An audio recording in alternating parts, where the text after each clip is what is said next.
السلام علیکم ورحمۃ اللہ وبرکاتہ۔ محترم سامعین، قرآن ہمارا گائیڈ بک ہے، زندگی ہمارا ہدایت نامہ ہے۔ قرآن پر ہمیں عمل کرنا ہے۔ قرآن پر اگر ہم عمل کریں گے، اس جہاں میں بھی ہم سکون پائیں گے، اس جہاں میں بھی سکون پائیں گے، اس لیے کہ ہماری زندگی کے ہر مسائل کو اللہ تبارک تعالیٰ قرآن میں رکھ دیے ہیں۔ اس لیے قرآن کے سلسلے میں قرآن پر عمل کرنا ہے۔ اس سلسلے میں کچھ اشعار پیش خدمت ہے، ملاحظہ فرمائیں۔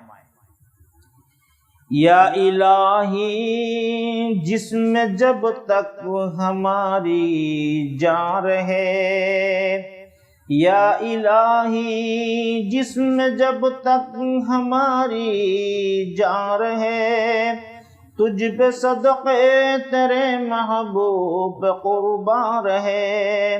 میں رہوں یا نہ رہوں مگر دعا ہے دل کی، دین محمد رہے اور عزت قرآن رہے۔